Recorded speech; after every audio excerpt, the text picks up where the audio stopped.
Hello guys and welcome to another video. So the Percy Jackson Disney Plus adaptation came out in December 2023. Some people loved it and some people hated it. But regardless of what people thought of it, a lot of people watched it. So it came as a surprise to literally no one when 1 week after the last episode aired on Disney Plus, they confirmed that they were making a second season of the show. It's been more than a couple of months since then, but we finally have some much wanted information on the season. So without further ado, let's discuss everything we know about season 2 so far. The first piece of information about season 2 we got at the beginning of May when Rick posted this article on rickriordan.com. The article originally talks about everything that's going to be happening Percy Jackson related this year, which includes a new book release, The Wrath of the Triple Goddess, coming out late September. So within that article, we got Percy Jackson TV news, which read as follows. Hopefully you heard the news that Percy Jackson and the Olympians will be back for season 2 on Disney Plus. Season 1 did very well indeed, and we are all excited to continue this story. I can only provide the most general of updates, but we're making excellent progress. Becky and I, Becky is his wife, continue to serve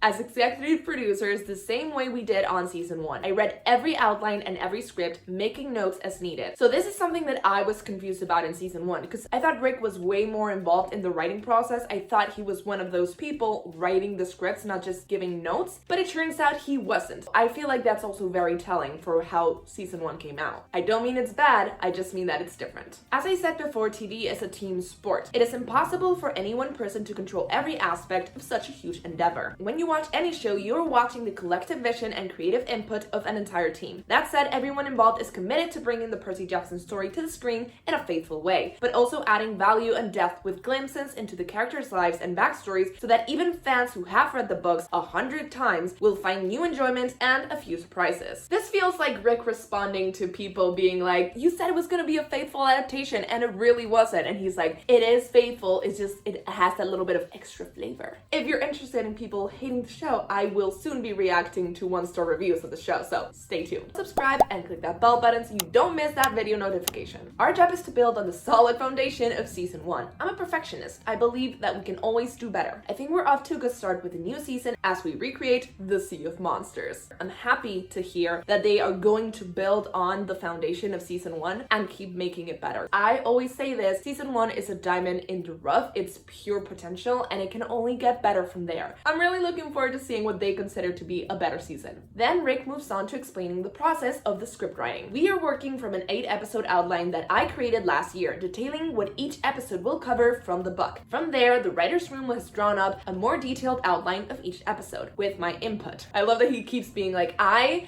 am part of the process, guys. Do not worry.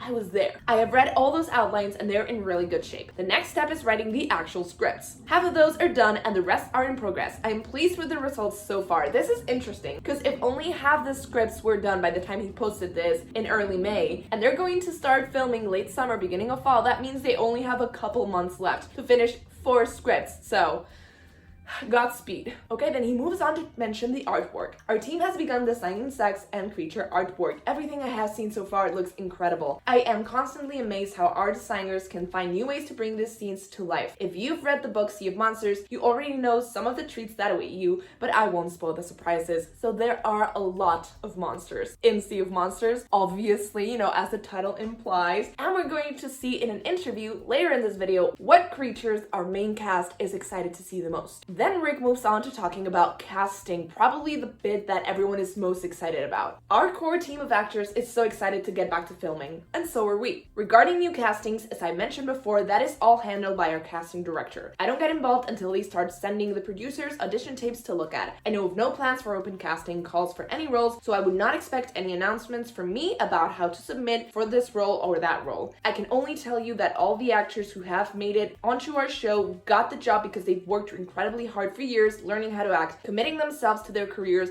with no guarantees of success and many sacrifices, accumulating auditions and rejections and getting better at their craft. They won their roles by competing against hundreds, even thousands of other actors who have done the exact same hard work. Even the youngest ones are pros, and it shows in their tapes. This also feels like Rick may be overcompensating a bit. Obviously, he's referring to all the backlash that the casting of specifically Annabeth got at the beginning of the show and during the whole show, to be honest. Best advice, if you do want to act, do what they did. Commit yourself to it. Start small and work your way up. Do auditions as much much as you can, learn how the system works, eventually try to get a reputable agent. That is a huge step that tells the industry someone in the business believes I have the talent. It's similar in publishing. Getting a deal for a book is very difficult without a literary agent who has pre-screened your work and agreed to represent you. Most publishing houses won't even consider unaged manuscripts. Damn. So he's telling people that although you may look or think that you look like the characters, if you're not a semi-professional actor, you're probably not getting the job. That feels like what he's saying, right? I'm sure this comment is not meant to be discouraging to younger fans who want to be in the show, but instead to prove that the actors and actresses that are already part of the show deserve to be there because they put in the work and they have the talent. At any rate, we have only just begun our casting conversations for season 2. When I know more about which actors have been chosen for what parts, I will let you know, but that is still quite a ways away. The main casting announcement that we're waiting for in season 2 is Tyson. Obviously, he is going to play a very big role in the season, and he is a very, very beloved character. So I'm very curious to see who they're going to cast. What version of Tyson we're going to see on screen. If he's going to be like a really, really tall middle schooler or what. I'm very, very excited. Maybe we might also get an announcement on Talia, but I don't know if they will just wait for the reveal in the last episode of who her actress is going to be. In terms of Zeus, we all know that the actor for Zeus who played him in season 1 sadly passed away shortly after filming his episode. However, I'm not sure if they're going to recast him for season 2 or just wait for season 3 since Zeus doesn't really play a big part in the second book. I think he doesn't even appear in it, so it's not necessary for him to be recast so soon. And I think that's probably the way they'll go, just to give his character a little bit of breathing room and to respect Lance's performance. And then, as a treat for us book fans, he added, future writing projects for me? Nothing I can announce yet, but there are a few fun things in the works. I love writing and see no reason to stop as long as there are readers who are excited for new books. Do you know what that means? Rick said a few things. A few things? What does that mean? Okay, so we obviously are getting the Wrath of the Triple Goddess, but I don't think that counts because we already know what it is. A few things is probably talking about the third book in that new trilogy. You know, the Chalice of the Gods, Wrath of the Triple Goddess, book 3, no name yet. But he said a couple of things, and that's just one. Does that mean that we are getting a new Rick Riordan book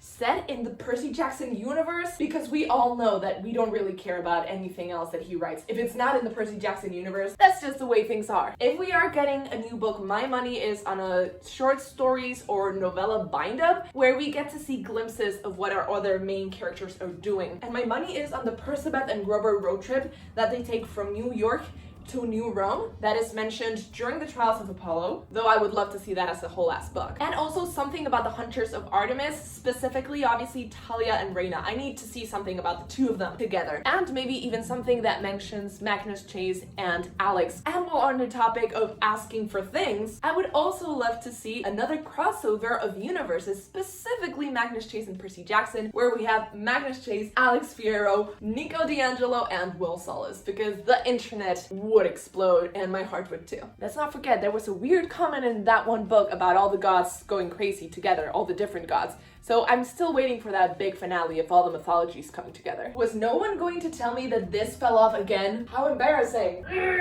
On top of Rick Riordan's latest blog entry, we also got our main trio walking a carpet recently where they shared some juicy details about the upcoming season 2. Let's find out what they had to say. Percy Jackson and the Olympians season 2 starts filming in fall 2024. At the Disney Upfront presentation red carpet on Tuesday, May 14th, the star trio told TV Insider that they expect to be back on set filming by the end of the summer, which is very Percy Jackson coded. Again, not 100% positive, but I hope so, Scoble added. I hope it's soon. He is noticing, like the rest of the fandom, that he is aging rapidly, so they have to get on it. If I can ask for anything from the universe, is that once season 2 is over and we get renewed for more seasons, is that we get a season 3 and 4 renewal at the same time, so they film those back to back. Because season 3 obviously is during the winter between seasons 2 and 4, and if they grow too much, then it's going to be like, are you sure it's only been like 4 months since we've seen you?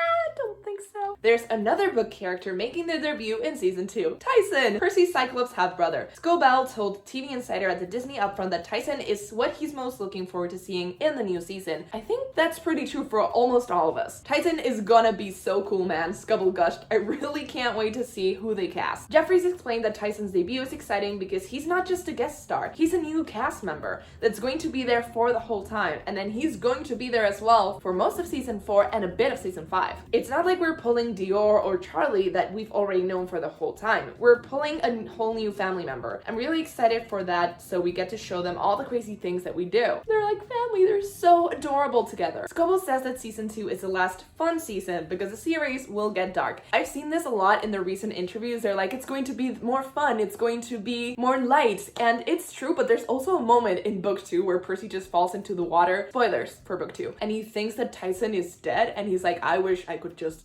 drown. You know, it has a balance of everything. That's why Percy Jackson is always so good, because it's light, it's airy, it has a lot of humor in it, but also a lot of dark thoughts. War as a backdrop. Also children fighting in a war, which is even more fun. I feel like every season there's going to be a big jump, especially this one to season 3. Season 1 is kind of the launch of the world, and then season 2 is lighthearted, and then season 3 gets real. There's going to be some deaths, way to spoil it. So we got to have some fun before then. Okay, it's not too much of a spoiler. If you hear the prophecy for book 3, you're like, some things are not gonna end well. But yeah, oh my god. Okay, so Rick Riordan has talked about Lance Redrick and his role as Zeus. I don't think anybody's there yet.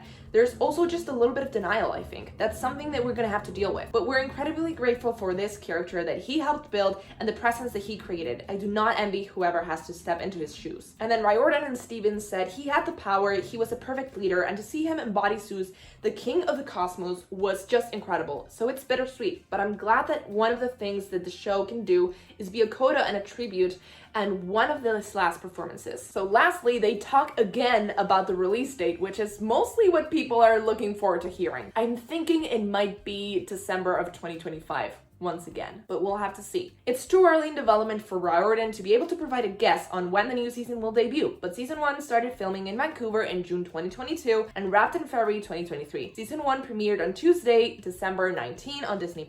The Hollywood strikes were active that summer in between the wrap of filming and the premiere, but given that the season had finished filming, the post-production team was able to edit the episodes without delay. Fans can expect a similar timeline for season 2 turnaround. That's why I'm guessing that we're probably going to get it late 2025, which is sad because I want the Percy Jackson series to come out during the summer. That would just be so much more iconic than during Christmas and winter. I'm betting anything that if we get renewed for season 3, something is gonna happen, and that season is gonna be the only one that comes out during the summer, and it's the only season that takes place during the winter. Mark my words, we're so unlucky that that's going to happen. So now let's talk about the interviews that our trio had in their last carpet, where they talk about season 2. So one of the first questions that they were asked was what creature from the Sea of Monsters book they were most looking forward to. And while Walker and Aryan talked about this, I want to say Polyphemus, but It's gonna be my answer. the ones that, The like, other one. when we're going through the cliff with Clarice and like on their Yeah. submarine thing, you know.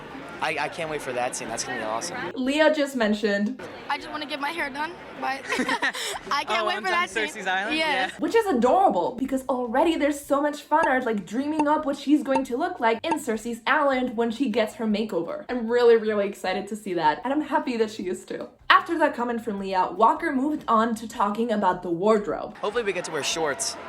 That'll be Yes. nice. Oh my days, please. I thought this was so funny because one of my main critiques when I saw the trailer for season 1 the first time was that they look like they're wearing winter clothes, or at the very least fall clothes. And I was like, it's summer, why aren't they wearing shorts? Why are they wearing sweaters and jackets? The reasoning behind that is that Zeus is so mad that he's creating like a gigantic storm all over the US. So obviously temperatures are going to be a bit chillier than usual in June and July. However, they do not have that same excuse for season 2 anymore. So I'm looking forward to getting different outfits because I got a little bit tired of seeing them in the same outfit for 8 episodes. And in this season, they specifically go to Florida, and then they're at sea in like the Bermuda Triangle, so not cold at all. So I am looking forward to seeing costumes with shorts and just t-shirts, to seeing the Camp Fabula t-shirt more often, and really to seeing Leah get her makeover, and in all honesty, to see Aryan get his makeover as well, where he wears his wedding dress.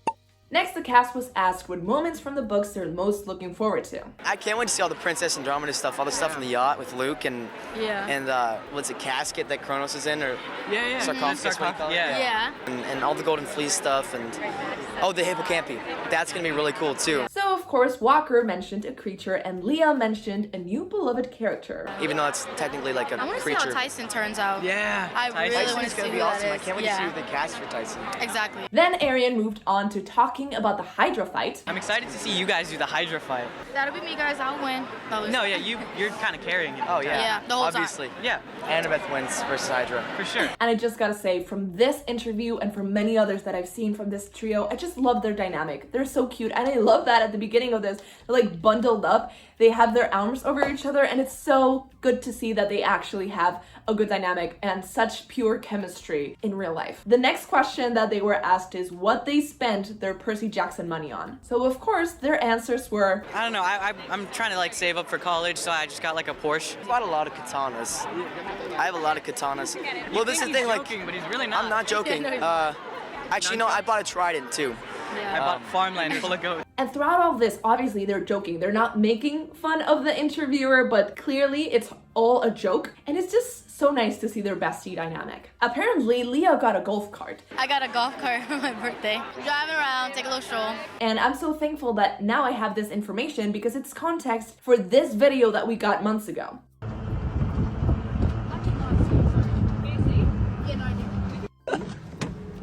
Yo, Dior. And I flew in the air. Yo, eyes on the road. It all just makes sense now. And after that, of course, we get Walker once again defending his choices. You never know when you're gonna need a katana. That's the thing, you know what I mean? When everyone else is dying as zombies, I'm gonna be killing them with my katana. You can escape in her golf cart. And we can escape in our golf cart Exactly. and in your Porsche. One of my favorite questions that they got asked is if they expected the success that the first season achieved. To which Walker answered, A little bit. I mean, it's Percy Jackson, and I know there's like a lot of Percy Jackson fans out there, but I know a lot of people that never read it before and started reading it because of the show and watched it, which is like insane that we can be that like introduction to those books. It's just crazy. just the best answer to the question and totally true. And then Leah specifically was asked how it feels to be part of the Percy Jackson universe. I'm so happy and I'm so grateful and so blessed to be here because I was on like a couple other shows and stuff and things, which was so amazing. But this is my like first big show with kids. Like I've always filmed with like adults, so it's so amazing to be around like my friends that are around my age and stuff. So I'm really happy. Such a cute answer. And finally, Aryan answered the question, what can we expect from season 2? Oh man, I don't. If you know, tell me. We've been bugging our producers to like give us scripts and like tell us about the new season. So I don't know. We've heard a couple things, and you know, obviously it's gonna be very faithful to the book. Like Walker said earlier, a lot bigger, a lot better, a lot more fun, lighthearted. I also found this short clip of Aryan talking about what he's most looking forward to from season 2. Enjoy. Everything. It's hard to choose one. I mean, the wedding dress, the chariot races, we talked to Dan a lot about.